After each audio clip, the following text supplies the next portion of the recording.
La baie d'Agadir est une des plus belles du monde. Quelques pêcheurs berbères y tiraient sur le sable leurs barques primitives.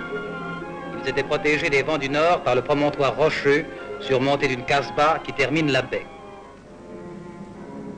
On arrache à la montagne voisine les rocs qui délimiteront les bassins du port.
Le sable nécessaire au remplissage des terre-pleins.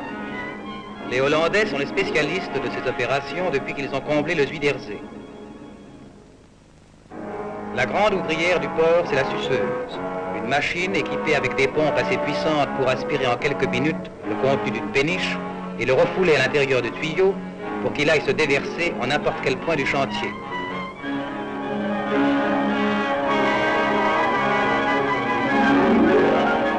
Un jet d'eau de mer dissout le sable. Un second tuyau aspire le mélange.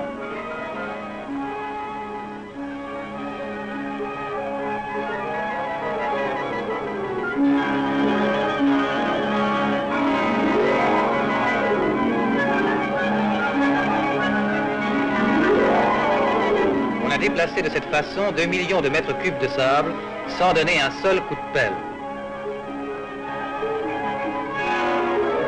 Le fleuve de boue, en se déposant, fait naître une terre.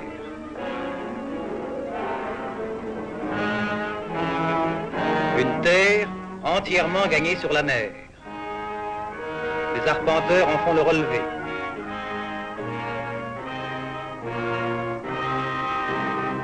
On lit maintenant, comme sur un plan, le tracé du nouveau port.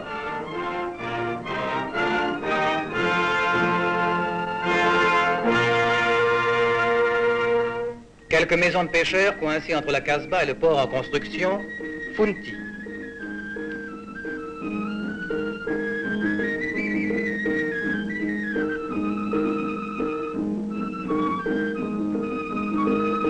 Il y a 25 ans, Agadir ne s'étendait pas au-delà de ce petit village. Aujourd'hui, partant de Funti, une ville nouvelle allonge des kilomètres de chaussées, de canalisation, d'égouts, de distribution d'eau et de force, et peu d'immeubles.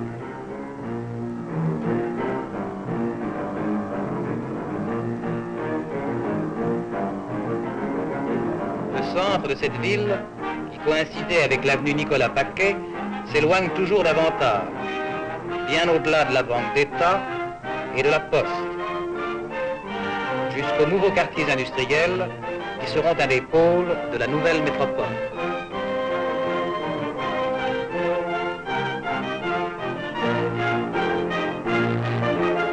Peuplée seulement de 25 000 habitants marocains et de 6 000 Européens, la ville s'est donné les proportions d'une capitale. Elle est encore un chantier.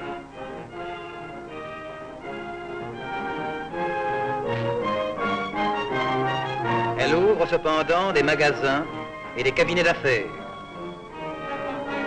Elle lance même sur les routes ses agents de publicité.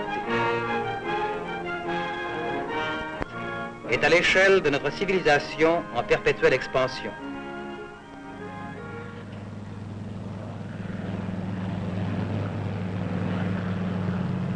Vue dans son ensemble, Agadir apparaît non comme une ville achevée, mais comme son infrastructure, avec ses voies de communication, ces nœuds routiers, ces zones spécialisées aux fonctions bien définies, pensées, voulues, réfléchies par les urbanistes, comme ces quartiers en construction, où s'installeront les femmes d'Irgibat, les fameux hommes bleus.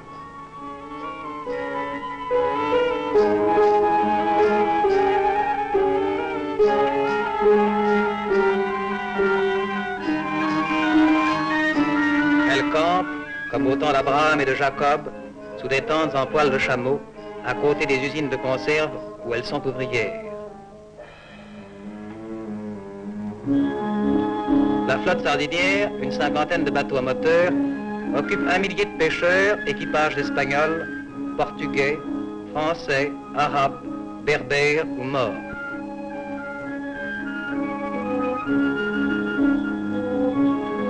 La pêche est la principale ressource actuelle d'Agadir. Une autre richesse, les cultures maraîchères et les primeurs du Souss, dont Agadir pourra être le port d'exportation.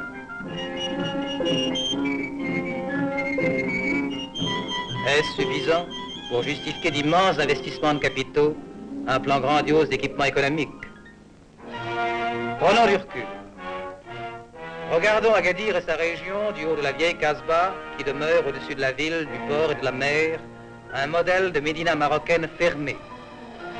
On croirait de l'extérieur qu'elle est intacte, mais ce n'est qu'une apparence. Elle a perdu sa raison d'être qui était militaire. C'est pourquoi la vie s'éteint lentement à l'intérieur de ses murailles.